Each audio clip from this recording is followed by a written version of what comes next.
Hi viewers, subscribe my channel. మా videos updates కోసం పక్కకున్నటువంటి గంట సింబల్ను ప్రెస్ చేయండి. Hi friends, welcome back to S A tutorials. Friends, ఈ వీడియోలో మనం తెలంగాణ హిస్టరీకి సంబంధించినటువంటి కొన్ని అతి ముఖ్యమైనటువంటి బిట్స్ మరియు వాటి యొక్క ఎక్స్ప్లెనేషన్ అనేది చూద్దాం friends. Okay friends, first question వచ్చేసి స్టాండ్ స్టిల్ అగ్రిమెంట్ యథాపూర్వ స్థితి ఒప్పందం గురించి క్రింది వాటిలో సరికానిది ఏది? సో మనకు అంటే JN2H మోడల్లో నేను ఈ బిట్స్ ప్రిపేర్ చేయడం జరిగింది ఫ్రెండ్స్. సో అదేవిధంగా ఇవ్వడం జరిగింది. సో ఫస్ట్ ఏ వచ్చేసి ఏమన్నాడు, ఈ అగ్రిమెంట్ 29th నవంబర్ 1947లో జరిగింది. అండ్ బి, ఈ ముసాయిదాను తయారు చేసింది చత్తరి నవాబ్. అండ్ సి, ఈ ఒప్పందంపై సంతకం చేసింది ఉస్మాన్ అలీ ఖాన్. అండ్ డి వచ్చేసి దీని ద్వారా హైదరాబాద్లో భారత ఏజెంట్ KM మున్షి నియమించబడ్డాడు. సో దీనిలో ఏమన్నాడు, సో దీన్ని సరికానిది అని అడుగుతున్నాడు. దీనిలో ఒకసారి చూసినట్టయితే ఫస్ట్ మనకు చాలా ఇంపార్టెంట్, ఇది డైరెక్ట్గా బిట్ అడిగేటువంటి ఛాన్స్ కూడా ఉంటుంది. అంటే ఈ స్టాండ్ స్టిల్ అగ్రిమెంట్ ఎప్పుడు జరిగిందని చెప్పేసి డైరెక్ట్గా బిట్ అడగవచ్చు, లేకుంటే ఈ విధంగా కూడా అడిగే ఛాన్స్ ఎక్కువగా ఉంది. సో ఇక్కడ ఫస్ట్ ఏమన్నాడు, ఈ అగ్రిమెంట్ 29th నవంబర్ 1947లో జరిగింది. సో ఇది కరెక్టే, మనకు తెలిసినటువంటిదే. సో ఈ 29th నవంబర్ 1947లో అగ్రిమెంట్ జరిగింది. నెక్స్ట్, ఈ ముసాయిదాను తయారు చేసింది చత్తరి నవాబ్. సో ఇది కూడా చాలా ఇంపార్టెంట్. అంటే అసలు ఈ స్టాండ్ స్టిల్ అగ్రిమెంట్ ఏర్పడడానికి ముఖ్య కారకుడు ఎవరంటే ఈ వ్యక్తి, చత్తరి నవాబ్ అయినటువంటి వ్యక్తి ఈ స్టాండ్ స్టిల్ అగ్రిమెంట్ జరగడానికి ముఖ్యమైన వ్యక్తి. ఇది కూడా కరెక్టే. అండ్ నెక్స్ట్, ఈ ఒప్పందంపై సంతకం చేసింది ఉస్మాన్ అలీ ఖాన్. ఇది కూడా చాలామంది కరెక్టే అనుకుంటారు, కానీ ఇక్కడ మిస్టేక్ ఏంటంటే అప్పుడు అంటే నిజాం రాజు ఉస్మాన్ అలీ ఖానే ఆ టైంలో, కానీ దానిపై సంతకం చేసింది మాత్రం ఉస్మాన్ అలీ ఖాన్ కాదు. సో ఇతని యొక్క ప్రధాని అయినటువంటి లాయక్ అలీ ఖాన్ అనేటువంటి వ్యక్తి దీని మీద సంతకం చేయడం జరిగింది. సో ఇతనే ఈ లాయక్ అలీ ఖాన్ నిజాం రాజ్యంలో చివరి ప్రధానమంత్రిగా మనం చూడవచ్చు. సో ఇతను రాసినటువంటి ఒక పుస్తకం కూడా ఉంది, అది ద ట్రాజడీ ఆఫ్ హైదరాబాద్ అనేటువంటి గ్రంథాన్ని కూడా ఇతను రాయడం జరిగింది, చాలా ఇంపార్టెంట్. సో ఇక్కడ ఏంటంటే సి అనేది రాంగ్. అండ్ నెక్స్ట్ డి కూడా చూద్దాం ఒకసారి. దీని ద్వారా హైదరాబాద్లో భారత ఏజెంట్ KM మున్షి నియమించబడ్డాడు. ఇది కూడా కరెక్ట్. సో మనకి ఇక్కడ సి అనేది రాంగ్ అండి. సో KM మున్షి అనే వ్యక్తి మన భారత రాయబారిగా హైదరాబాద్ రాజ్యంలో అప్పుడు నియమించబడతాడు. సో ఇది కరెక్టే. సో ఇది ఇక్కడ సి అనేది రాంగ్. ఓకే ఫ్రెండ్స్, అండ్ ఇక్కడ KM మున్షి కూడా ఒక గ్రంథాన్ని రాస్తాడు, the end of the era అని చెప్పేసి ఒక గ్రంథం కూడా ఉంటుంది దీనికి సంబంధించింది. సో అసలు యాక్చువల్గా స్టాండ్ స్టిల్ అగ్రిమెంట్గా పేరు ఎందుకు వచ్చిందంటే అప్పటికే మనం నిజాం అలీ ఖాన్ 1800 సంవత్సరంలో సైన్య సహకార ఒప్పందం పైన సంతకం చేస్తాడు. సో అందుకు గాను దీనికి పూర్వస్థితి ఒప్పందం అనే పేరు అనేది రావడం జరుగుతుంది. ఇట్లా కూడా క్వశ్చన్ అడిగే ఛాన్స్ ఉంటుంది, అట్లా కూడా గుర్తుపెట్టుకోండి. అందుకని దీనికి ఈ నేమ్ను పెట్టడం జరిగింది. ఫ్రెండ్స్, నెక్స్ట్ క్వశ్చన్ చూసినట్లయితే జతపరచుడు. సో ఇక్కడ ఒక నినాదం మరియు వ్యక్తులు, వాటిని ఉన్నటువంటి వ్యక్తులను ఒకవైపు ఇవ్వడం జరిగింది. ఒకసారి మనం ఇక్కడ చూసినట్టయితే క్వశ్చన్ చూసినట్టయితే ఏ వచ్చేసి ఎర్రకోటకి వారసులు మొఘల్స్ అండ్ మొఘల్స్కి వారసులు నిజాం అని ఎవరన్నారు. అండ్ నెక్స్ట్, మా నిజాం రాజు జన్మజన్మల బూజు. అండ్ నెక్స్ట్ సి వచ్చేసి గోల్కొండ కిల కింద గోరి కడతాం. సో ఇటు వచ్చేసి అన్న వ్యక్తులను చూసినట్టయితే బండి యాదగిరి, కాసిం రజ్వీ అండ్ కృష్ణమాచార్యులు. చాలా ఇంపార్టెంట్, ఇది డైరెక్ట్గా అడగవచ్చు. నినాదాలు అనేటువంటి ఈ మధ్యకాలంలో మనకు ఎగ్జామ్లో ఎక్కువగా ఇస్తున్నాడు. సో ఇక్కడ ఫస్ట్ చూసినట్లయితే ఎర్రకోటకి వారసులు మొఘల్స్ అండ్ మొఘల్స్కి వారసులు నిజాం, ఇది అన్నటువంటి వ్యక్తి కాసిం రజ్వీ. సో ఇతను మనం మీర్ ఉస్మాన్ అలీ ఖాన్ దగ్గర పనిచేయడం జరుగుతుంది. సో అతనికి ఈ నినాదంతో ఎర్రకోటకి వారసులు మొఘల్స్ అండ్ మొఘల్స్కి వారసులు నిజాం అని చెప్పేసి అనడం జరుగుతుంది. అండ్ నెక్స్ట్ ఇంకొకటి ఏంటి, ఇక్కడ మా నిజాం రాజు జన్మజన్మల బూజు అనే వ్యక్తి కృష్ణమాచార్యులు. ఇతను కూడా చాలా ఇంపార్టెంట్, ఇతని గురించి కంప్లీట్గా చదవండి ఫ్రెండ్స్. డెఫినెట్లీగా క్వశ్చన్స్ వచ్చేటువంటి ఛాన్స్ ఉంటుంది కృష్ణమాచార్యుల గురించి. అండ్ నెక్స్ట్ గోల్కొండ కిల కింద గోరి కడతాం. సో ఇదన్నటువంటి వ్యక్తి బండి యాదగిరి. ఓకేనా ఫ్రెండ్స్, ఇటువంటి క్వశ్చన్స్ ఎక్కువ ఇస్తాడు, అంటే ఒక్కొక్కరి గురించి ఇవ్వకుండా ఇక్కడ అన్ని కలిపి ఇచ్చేస్తాను. సో బండి యాదగిరి గురించి కూడా ఇంకా 2-3 నినాదాలు అనేది అనడం జరుగుతుంది, అదేవిధంగా కృష్ణమాచార్యులు కూడా. సో ప్రతిదాన్ని పర్టికులర్గా చదవండి. అండ్ ఫ్రెండ్స్, నెక్స్ట్ క్వశ్చన్ వచ్చేసి ఆనకట్టలే ఆధునిక దేవాలయాలు అని ఎవరు అన్నారు. సో ఇవి ఏ వచ్చేసి BRK Burgula Ramakrishna Rao, and B Vallabhbhai Patel, and C Nehru, D వచ్చేసి గాంధీజీ. సో ఇది చాలా ఇంపార్టెంట్ అండి. సో ఇది అన్నటువంటి వ్యక్తి నెహ్రూ. సో నెహ్రూ మన దగ్గర నాగార్జున సాగర్ ప్రాజెక్ట్ ఓపెన్ చేయడానికి వచ్చినప్పుడు ఈ వర్డ్ అనేది అనడం జరుగుతుంది, ఆనకట్టలే ఆధునిక దేవాలయాలు అని చెప్పేసి అనడం జరుగుతుంది. సో గుర్తుపెట్టుకోండి, చాలా ఇంపార్టెంట్. అండ్ నాగార్జున సాగర్ కట్టినటువంటి డేట్ కూడా, అంటే అది ఓపెనింగ్ చేసినటువంటి డేటు, ఇయర్ అనేది కూడా చాలా ఇంపార్టెంట్. సో 1956 డిసెంబర్ 10వ తేదీన మనకు ఇక్కడ నాగార్జున సాగర్ ప్రాజెక్ట్ను నెహ్రూ ఓపెన్ చేయడం అనేది జరిగింది. అది కూడా చాలా ఇంపార్టెంట్, కాంపిటేటివ్ ఎగ్జామ్లో అడగడం జరిగింది ఇది వరకు. ఫ్రెండ్స్ నెక్స్ట్ వచ్చేసి క్రింది వాటిలో సరికానిది ఏది అని అడుగుతున్నాడు. సో ఫస్ట్ ఏ వచ్చేసి 1951-52లో హైదరాబాద్లో మొదటి సాధారణ ఎన్నికలు జరిగాయి. అండ్ సెకండ్ ఆప్షన్ వచ్చేసి హైదరాబాద్ రాష్ట్ర తొలి ముఖ్యమంత్రి బూర్గుల రామకృష్ణారావు. సో సి వచ్చేసి తొలి ప్రతిపక్ష నేత దేశ్ పాండే. అండ్ డి వచ్చేసి కాంగ్రెస్ పార్టీకి 90 స్థానాలు వచ్చాయి ఎప్పుడు 1951-52 ఎన్నికల్లో. ఒకసారి చూసినట్టయితే మనం సో ఫస్ట్ మనకు తెలుసు, సో హైదరాబాద్ రాష్ట్రంలో మొట్టమొదటిసారిగా సాధారణ ఎన్నికలు జరిగినటువంటి సంవత్సరం 1951 అండ్ 52 జరగడం జరిగింది. సో ఇది కరెక్ట్. అండ్ నెక్స్ట్ హైదరాబాద్ రాష్ట్ర తొలి ముఖ్యమంత్రి బూర్గుల రామకృష్ణారావు, ఇది అందరికీ తెలిసినటువంటి విషయమే. అండ్ ఇక్కడ మనకు కన్ఫ్యూజన్ వస్తుంది, ఈ సి అండ్ డిలో చాలా కన్ఫ్యూజ్ అయ్యేటువంటి ఛాన్స్ ఉంటుంది. సి చూసినట్టయితే తొలి ప్రతిపక్ష నేత దేశ్ పాండే అండ్ కాంగ్రెస్ పార్టీకి 90 స్థానాలు వచ్చాయి. సో అంటే ఇక్కడ చూసినట్లయితే ఇది కరెక్టే అండి. సో మనకు తొలి ప్రతిపక్ష నేత వచ్చేసి దేశ్ పాండే, ఆయన కమ్యూనిస్ట్ పార్టీకి సంబంధించినటువంటి వ్యక్తి. అండ్ నెక్స్ట్ కాంగ్రెస్ పార్టీకి 90 స్థానాలు వచ్చాయని చెప్పేసి ఇది రాంగ్ అండి. కాంగ్రెస్ పార్టీకి యాక్చువల్గా 93 స్థానాలు అనేది రావడం జరిగింది, దీనికి 47 స్థానాలు అనేది రావడం జరిగింది. సో ఈ 93 స్థానాల్లో కాంగ్రెస్ అనేది గెలవడం ద్వారా సో 1951-52లో కాంగ్రెస్ ప్రభుత్వం అనేది హైదరాబాద్ రాష్ట్రంలో రావడం అనేది జరిగింది. సో దానికి తొలి ముఖ్యమంత్రి వచ్చేసి మనకు బూర్గుల రామకృష్ణారావు, తొలి ప్రతిపక్ష నేత వచ్చేసి Deshpande. Okay friends, so ఇక్కడ ఏమన్నాడు, సరికానిది ఏదంటే ఏంటిది answer D. Friends next question వచ్చేసి క్రింది వాటిలో ఎస్ఆర్సి కమిటీకి విశాలాంధ్రకు మద్దతుగా ఎవరు సూచనలు ఇచ్చారు. ఇది చాలా ఇంపార్టెంట్ బిట్ అండి. సో అంటే మనకు మొట్టమొదటి స్టేట్ రీఆర్గనైజేషన్ కమిటీ అనేటువంటిది అప్పుడు హైదరాబాద్ పర్యటనకు వచ్చినప్పుడు సో అంటే విశాలాంధ్రలో విలీనం చేస్తే ఎలా ఉంటుందని చెప్పేసి కమిటీ నిర్ణయాల కోసం ఇక్కడికి రావడం జరుగుతుంది. సో దానికోసం చాలామంది దగ్గర నివేదిక అనేది తీసుకుంటుంది. సో దానిలో భాగంగా దానికి మద్దతుగా ఎవరు సూచనలు ఇచ్చారని అడుగుతున్నాడు.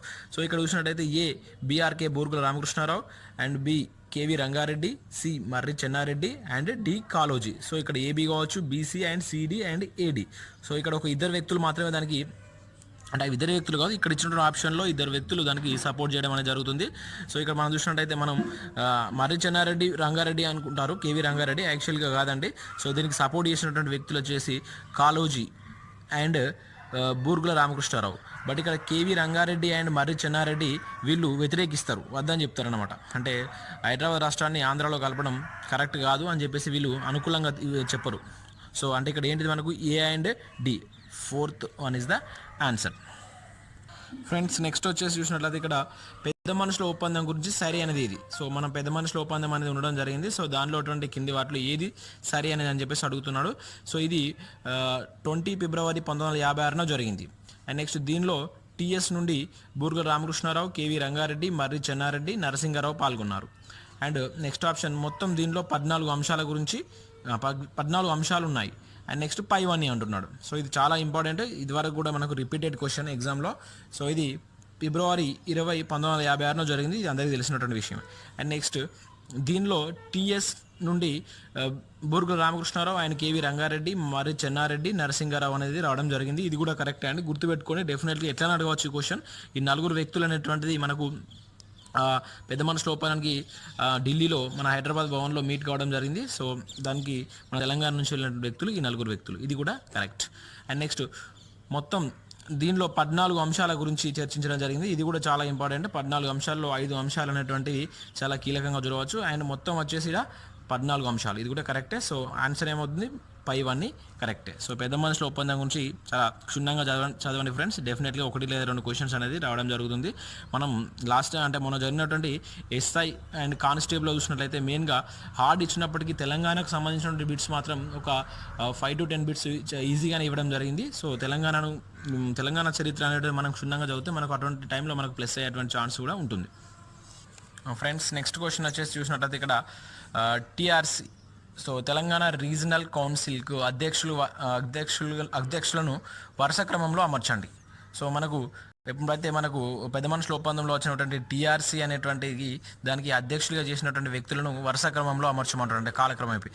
చూసినట్లయితే ఇక్కడ ఏళ్ళ పేర్లు చేస్తుండో ఐగ్రీవాచారి, చొక్కారావు అండ్ అచ్యుతారెడ్డి, రాజమౌళి. సో ఈ 4 దానికి అధ్యక్షులుగా పనిచేసిన వాళ్ళే. కానీ ఇక్కడ ఎవరు ఫస్ట్ చేసారు తర్వాత అంటే వరుస క్రమంలో మనం అమర్చవలసి ఉంటుంది. సో ఇక్కడ ఏమన్నాడు, ఫస్ట్ ఐగ్రీవాచారి అండ్ చొక్కారావు అని మీకు తెలిసే ఉంటుంది. మొట్టమొదటిగా దానికి అధ్యక్షత వహించిన వ్యక్తి మనకు తెలిసినట్టే అచ్యుత్ రెడ్డి. అంటే ఫస్ట్ మనకు అచ్యుత్ రెడ్డి అనేది రావడం జరుగుతుంది. ఏ ఇయర్లో అంటే 58 నుంచి 62 సంవత్సరంలో ఇతను చేయడం జరిగింది.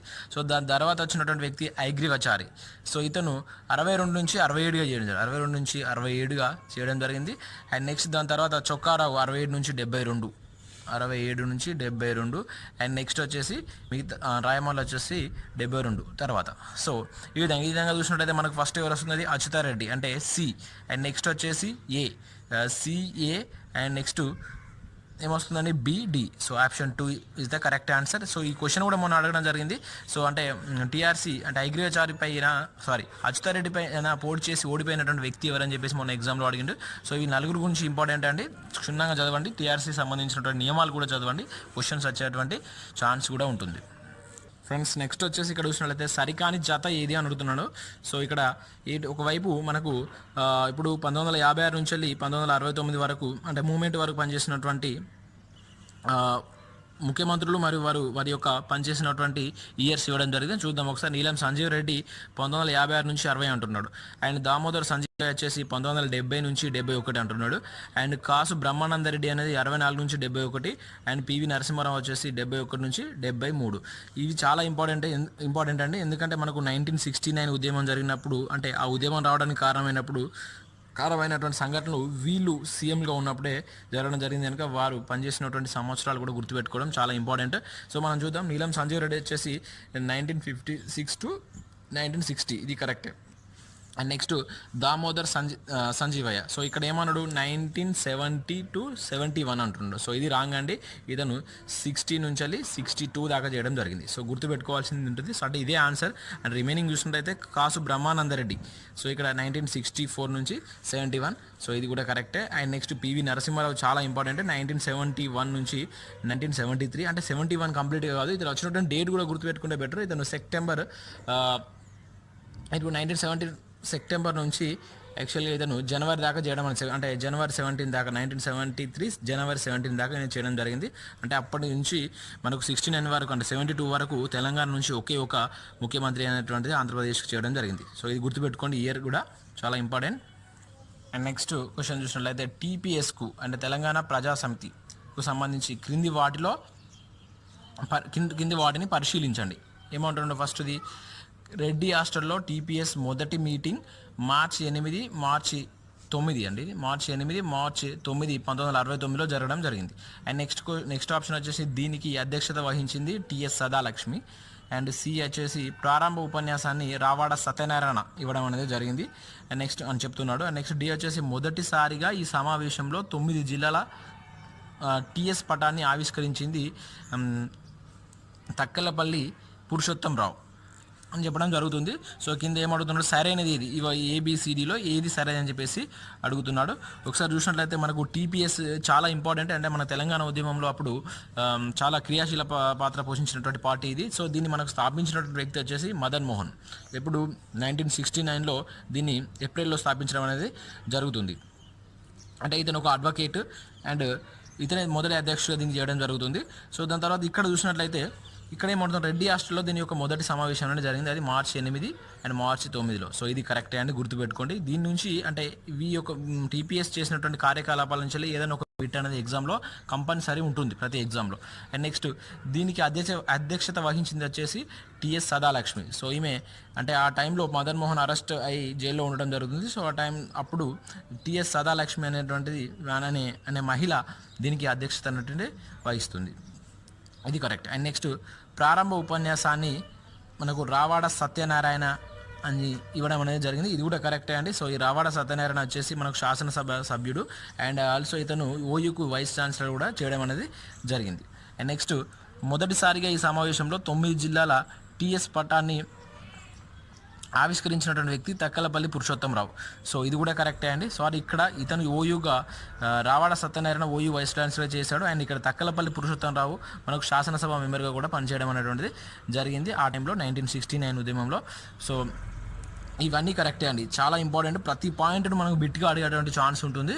సో గుర్తుపెట్టుకోండి ఫ్రెండ్స్. అండ్ ఇక్కడ ఏబిసిడి అన్నీ కరెక్ట్. ఏబిసిడి అంటే 4th one is the answer. Friends next question వచ్చి చూసినట్లయితే తెలంగాణ కోసం దీక్ష చేసినటువంటి ఆంధ్ర వ్యక్తి ఎవరు? చాలా ఇంపార్టెంట్ క్వశ్చన్ అండ్ ఇటువంటి క్వశ్చన్స్ కూడా అడుగుతాడు, ఎందుకంటే మనకు తెలంగాణ కోసం తెలంగాణ వాళ్ళు ఉద్యమం చేయడం అనేది కామన్, కానీ ఇక్కడ ఒక ఆంధ్ర వ్యక్తి కూడా మనకు దీక్ష చేయడం అనేది జరిగింది. అతను ఎవరని అడుగుతున్నాడు. ఒకటి N G Ranga and Koripati Sitaramayya and Pattabhi Sitaramayya, D వచ్చేసి నరసింగారావు. సో ఇక్కడ ఆన్సర్ వచ్చేసి మనకు కొరిపాటి సీతారామయ్య. చాలా ఇంపార్టెంట్. ఇతను కడపత్రాలు పంచిండు, అంటే తెలంగాణ రాష్ట్రం ఎందుకు అని చెప్పేసి కడపత్రాలు కొట్టి పంచడం జరిగింది. సో దానిలో భాగంగా ఇతను ఉద్యమం అంటే నిరాహార దీక్ష కూడా చేయడం అనేది జరిగింది. చాలా ఇంపార్టెంట్. సో 9 రోజుల దీక్ష అనేది చేయడం జరుగుతుందండి, గుర్తుపెట్టుకోండి ఈ పేరు, కొర్రపాటి సీతారామయ్య. ఫ్రెండ్స్ నెక్స్ట్ వచ్చేసి చూసినట్లయితే ఇక్కడ సరికాని జత అడుగుతున్న ఒక కమిటీలు మరియు అవి వేటిపైన వేసిరని చెప్పేసి అడగడం జరిగింది. చూద్దాం. తార్ కమిషన్ ముల్కీ నిబంధనలపైన వేసినటువంటి కమిటీ అంట. అండ్ నెక్స్ట్ లలిత్ కుమార్ మిగులు నిధులపై వేసినటువంటి committee. And Wanchoo committee G O number 36 కొట్టివేతపై వేసినటువంటి committee. And next Bhargava committee ఉద్యమంపై వేసినటువంటి కమిటీ అంటున్నాడు. చాలా ఇంపార్టెంట్. ఈ కమిటీలు వాటి యొక్క నివేదికలు అనేటువంటివి చాలా ఇంపార్టెంట్ తెలంగాణ ఉద్యమంలో. నేను వాటి గురించి కూడా ఒక సపరేట్ ఒక వీడియో చేస్తాను ఫ్రెండ్స్. నెక్స్ట్ ఇక్కడ చూసినట్టయితే మరి ఏది సరికాని జాత చూద్దాం. సో తార్ కమిషన్ వచ్చేసి ముల్కీ నిబంధనలపై వేసినటువంటి కమిటీ అని చెప్పేసి అంటున్నాడు. సో ఇది కరెక్టే అండి. And next Lalit Kumar committee వచ్చేసి మిగులు నిధులపై వేసినటువంటి కమిటీ, ఇది కూడా కరెక్టే అండి, మిగులు నిధుల పైన ఇవ్వడం అనేది జరిగింది. అండ్ నెక్స్ట్ వాంచు కమిటీ అనేటువంటి జియో నెంబర్ 36 కొట్టివేతపై వేసినటువంటి కమిటీ. యాక్చువల్గా ఈ తార్ కమిషన్ వల్ల మనకు ముల్కీ నిబంధనలు అనేది కొట్టేస్తారండి, దాని ద్వారా మనకు వాంచు కమిటీ అంటే మళ్ళీ దానిపైన వాంచు కమిటీ అనేది ఇవ్వడం జరుగుతుంది. సో అంటే ఇది కొట్టివేసిన తర్వాత కూడా మనకు లలిత్ కుమార్ కమిటీ వస్తుంది. యాక్చువల్గా ఈ 3 జరిగినటువంటివి కూడా 1969లో, అంటే ఇక్కడ మన లలిత్ కుమార్ కమిటీ వచ్చేసి జనవరిలో అండ్ భార్గవ కమిటీ వచ్చేసి ఏప్రిల్లో ఇది వేయడం జరిగిందండి. అండ్ నెక్స్ట్ ఇక్కడ నెక్స్ట్ ఆప్షన్ చూసినట్టయితే భార్గవ కమిటీ ఉద్యమంపై వేసినట్టు, ఇది రాంగ్ అండి. సో భార్గవ కమిటీ కూడా మనకు మిగులు నిధులపైన వేస్తారు. సో వీళ్ళు ఒక నివేదిక ఇస్తారు అండ్ వీళ్ళు కూడా ఒక నివేదిక. సో ఇద్దరు కూడా సేమ్ కొంచెం డిఫరెన్స్ తోటి మిగులు నిధులు అనేది చూపించడం అనేది జరుగుతుంది ఆ కమిటీలో. సో రెండు అంటే Lalit Kumar committee and Bhargava committee కూడా మిగులు నిధులపై వేసినటువంటి కమిటీ. సో ఇక్కడ ఆన్సర్ వచ్చేసి డి. ఓకేనా ఫ్రెండ్స్? సో నెక్స్ట్ దీనికి సంబంధించినటువంటి పార్ట్ 2 వీడియో అనేటువంటి నేను నెక్స్ట్ వీడియోలో చేస్తానండి. ఓకే ఫ్రెండ్స్, ఈ వీడియో మీకు నచ్చినట్లయితే మీ ఫ్రెండ్స్కి షేర్ చేయండి. మీ ఏమైనా సలహాలు సూచనలు ఉన్నట్లయితే మా కామెంట్ బాక్స్లో పంపించండి friends. Okay, thank you watching for this video. Thank you one and all.